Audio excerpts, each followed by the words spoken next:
Hey guys, it's Danny. Alrighty, today we're gonna do some updates. I just wanna mention and take some records of some orchids we didn't see in a long time, mainly because there's nothing particularly interesting going on with them, but it's still interesting to see how they're doing, how they're evolving from time to time, even though they might not be in bloom or might not do anything spectacular.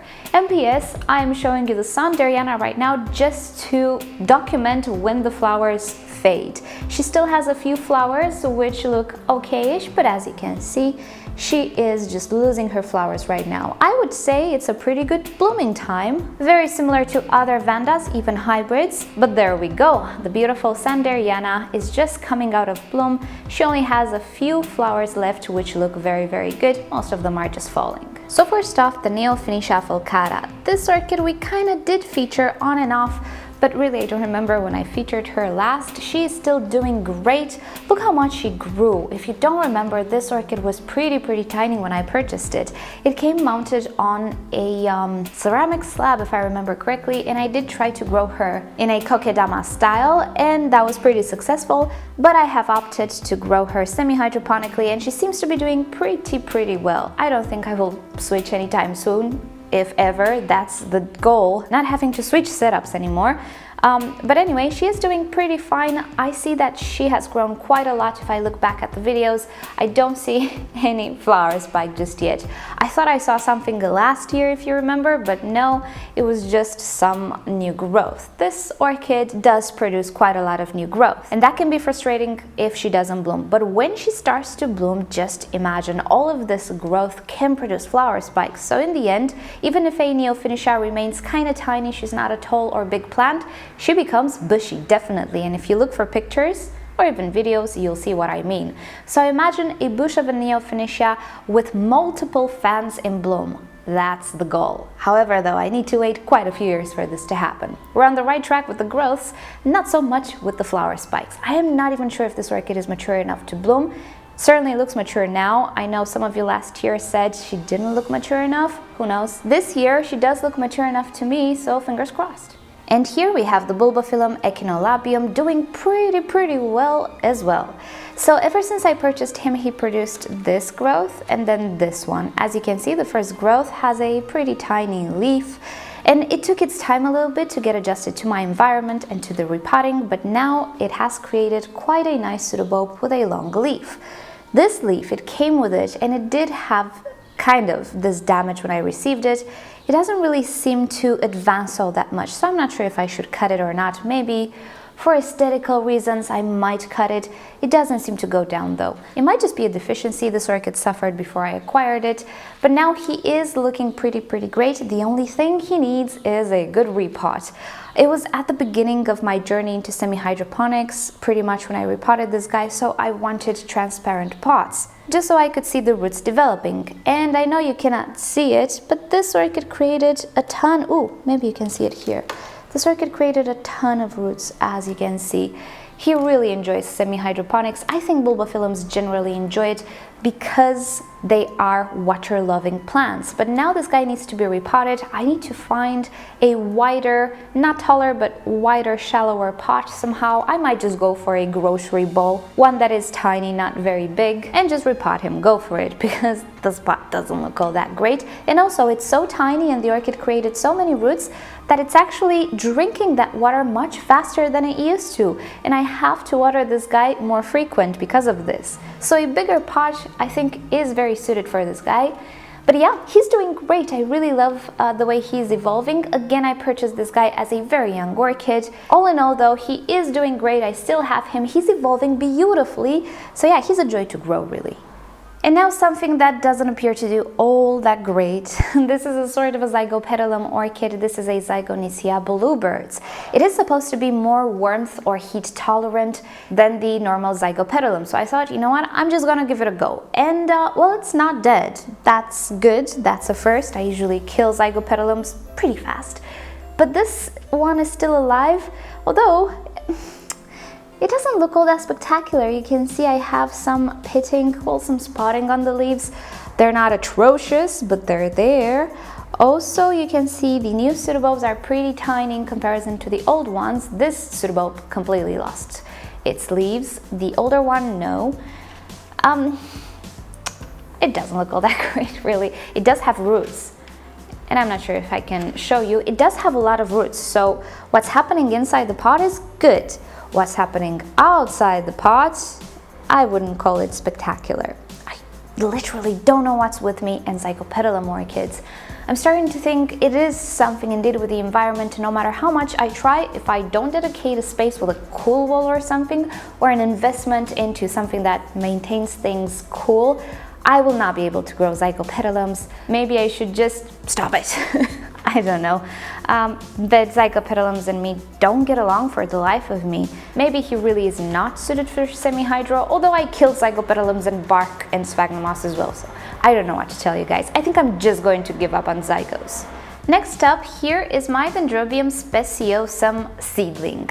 And I don't know if you remember when I purchased this guy, he was a little tinier than this. Ever since I purchased him, he produced this growth on this direction of growth. And this is the longest one, the latest one produced on this side. And it's much bigger than what this orchid came with. I'm pretty excited about that. However, this orchid is pretty big at maturity, so I'm sure I still have a few years to wait in front of me, but other than that, this guy is doing so spectacular. That's a root right there. Now here's the catch with this guy.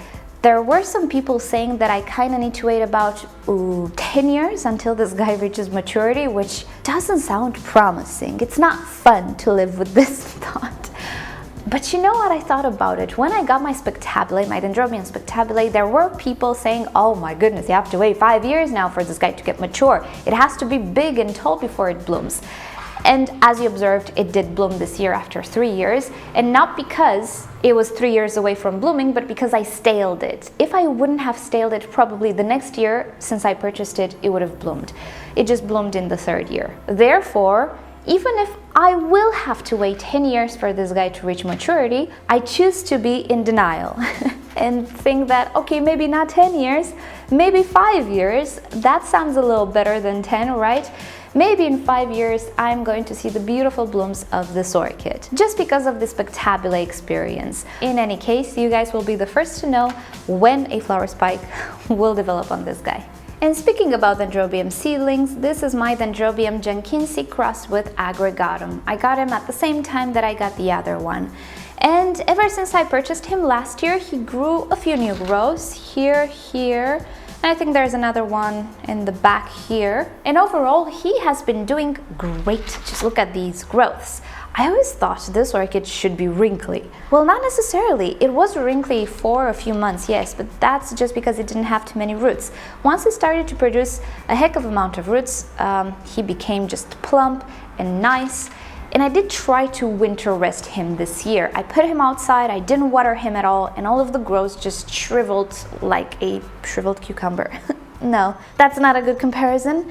They just shriveled. So I freaked out a little bit. I thought, okay, this is not good. If I leave him be too much, I will have a bunch of dead roots in the pot and I will need to intervene and repot him, and that's not what I want. So I started to give him a little bit of water. All of the canes just plumped back up, and just look at it. I mean, articles suggest this guy should be wrinkly, but mine is not. I'm not entirely sure if he is mature enough to bloom just yet, and also I think this guy blooms on older canes, not new canes. So considering the older canes were seedling canes, then I don't think this guy would have bloomed anyway. So I decided, you know what, I'm not going to fertilize him just yet because there is no new growth, but I will continue to water when I see the pseudobulbs starting to go pretty shriveled. I will give him a bit of water and just see what happens. This year, I don't think he will bloom. We'll try again next year. But yeah, this orchid shrivels a lot when you don't water it. And when you give it just a little bit, he becomes this really plump and quite attractive plant, I have to say. Now, there is a group of orchids that I discovered really, but I mean really like semi-hydro, and these are the Encyclia cordigera types, although not only. The Encyclias, let's say, that have round pseudobulbs. This is my Encyclia cordigera, currently working on 2 flower spikes, not one. This is one, and that's the other. In the back right there, we had 2 directions of growth, and they both decided to produce flowers, and the pseudobulbs are really, really plump and nice. I discovered with these orchids, The wetter you keep them, the better. Of course, aerated and ventilated at the same time. Now, there is a video here from Orchid Web, which even though it's a nursery, a commercial nursery, it's a source that I do read. They have a lot of experience and there is good stuff to learn from there. They have their cordigeras in terrestrial mix, not epiphytic mix. Of course, aerated and all of those sorts, but terrestrial mix. And they were saying that if you keep the orchid wet enough, it will grow these really plump, shiny and nice pseudobulbs that look like onions. So I've always tried to maintain my encyclias wetter rather than drier, which is weird since they're related to cattleyas, right? As I was saying, cattleyas don't necessarily like drought, they can tolerate it. They certainly do love moisture, but above all, they love air. Same with encyclias. I think they love water, yes, but they also love air. If you compact the medium too much, you can definitely destroy the roots of these encyclias. But oh my goodness, I keep these guys wet at all times, the wettest I can. These are the results. I am really happy with them.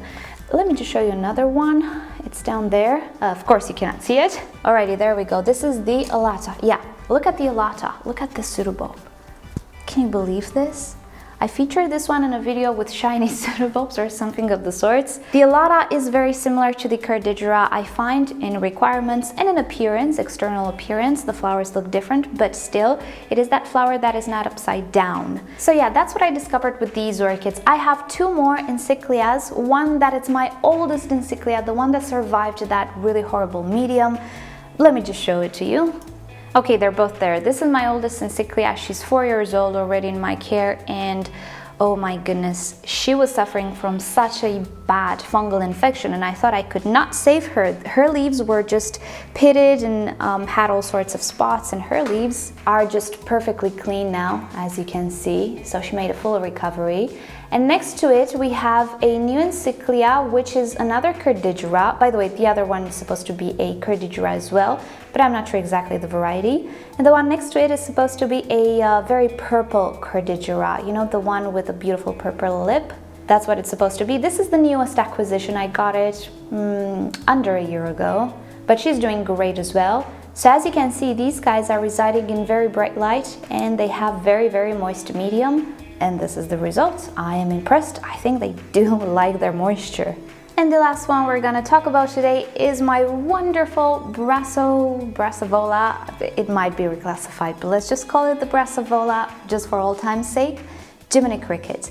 This is again a pretty oldish orchid in my collection. It is very dear to me because my mom spotted it in a shop. Can you believe it? In a supermarket, together with other cattleyas.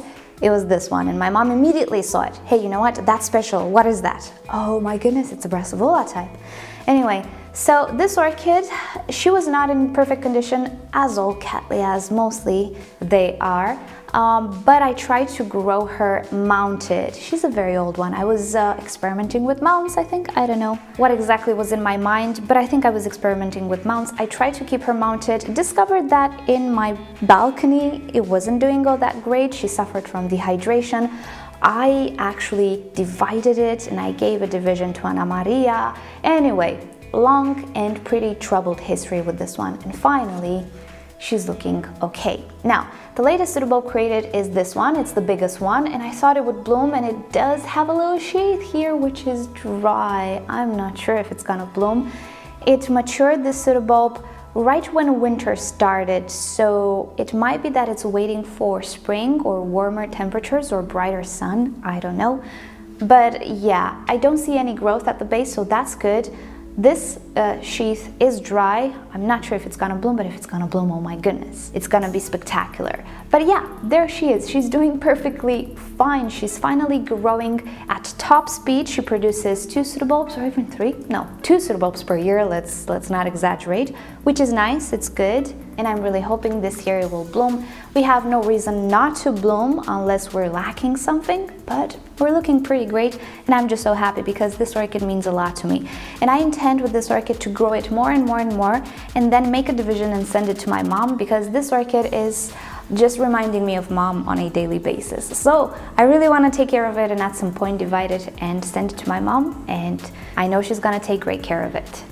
And I think it's time to end it now before we get emotional. So thank you guys so much for watching. Hope you've enjoyed this. I hope you've enjoyed seeing some orchids that maybe we forgot to talk about. I still have quite a lot of my orchids. I didn't lose a lot of orchids, thankfully.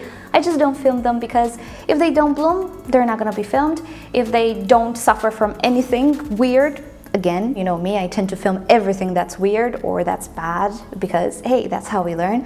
But they're still here, they're on their way to recovery, so now all that's left is for them to bloom. Alrighty guys, thank you so much for watching. I will do a requested updates video pretty soon, maybe in a week or two, so do let me know down below if you have orchids you didn't see in a while and would like to see them. And with that said, thank you guys so much for watching. Don't forget to rate this video below with a like or a dislike, and also subscribe to my channel for regular orchid videos, and don't forget to turn on notifications either because you will be notified every time I upload a video. And with that said, I'll see you all next time. Bye!